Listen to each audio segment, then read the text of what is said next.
Hello everyone, we are back again, and today I'm going to show you farm fresh turnips and few radish, and also there are some cauliflower you can see.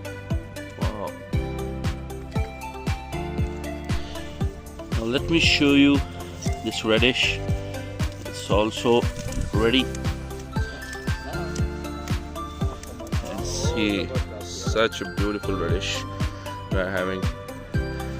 Oh, I found a big turnip here. Whoa, so nice.